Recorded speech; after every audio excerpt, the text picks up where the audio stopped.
stop pretending that this problem can be resolved by states alone. We have to be honest about where power really exists in the world. We have to ask ourselves simple questions about how do we use that power to deliver the public good. And we have to assume that the resources, both financial and technological, are going to be dispersed around the world.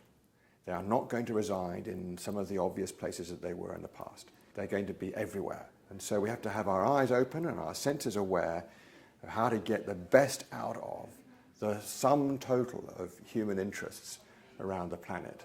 And you need to have, at the very least, a multi-stakeholder process to increase the chances you find those solutions. Nous menons une action sur le retraitement des déchets en Algérie, à Oran, et nous nous sommes dotés d'entreprises performantes là-dessus, mondiales, internationales. Elles se sont toutes manifestées.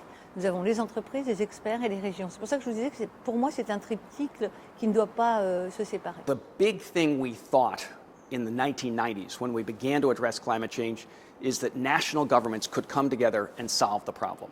And we were very much focused on a top-down approach, nation-state to nation-state commitments, and the introduction of strategies, command and control regulation mandates from these national governments to reduce emissions.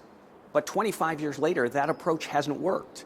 And so it's really urgent now to think about what went wrong. Why did that strategy not work?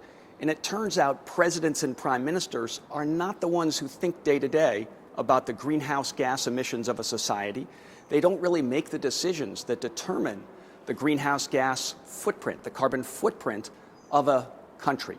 So what we've realized is you need to bring together the actors, the players, who are in fact the ones that make a difference.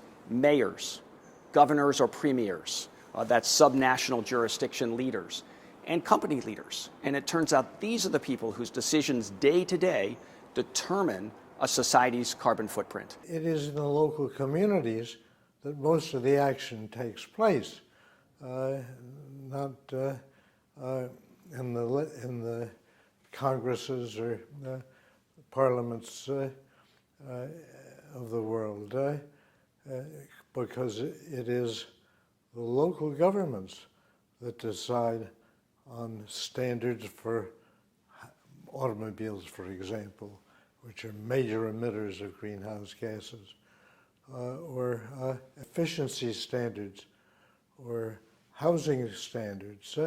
Those aren't done generally by the national government. Generally, they're done by the state or provincial government.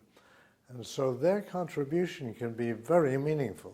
La négociation a été en quelque sorte monopolisée par les États, les gouvernements et les États. Ce qui fait qu'à chaque conférence, vous avez 195 États qui viennent à la table défendre les intérêts nationaux. Mais la planète, personne ne la défend. Et donc, face à ça, il faut quand même réagir. Et on s'aperçoit que beaucoup d'autres acteurs sont en train de monter en puissance parce qu'eux sont plus intéressés par la planète, ils peuvent faire des tas de choses tout de suite et ils ne sont pas préoccupés par les frontières ou la prochaine élection ou tout ça. Ce sont d'une part les collectivités locales, notamment les villes, parce que les villes, le maire peut faire beaucoup de choses, les transports, l'urbanisme, etc. Et puis les entreprises, et surtout les entreprises, je dirais, parce que les entreprises, c'est tout quoi. Hein. Tout ce qui est derrière nous, avec nous, ce sont des entreprises qui sont derrière. Et donc, si on veut changer le mode de production et de consommation, il faut le faire avec les entreprises. Elles sont prêtes à s'engager. C'est ça qui est neuf, parce que d'un côté, les Nations Unies se rendent compte que sans les entreprises, on n'arrivera à rien. Et de l'autre côté, les entreprises elles-mêmes sont de plus en plus bonnes citoyennes. Elles se disent, mais moi aussi, je veux servir le monde.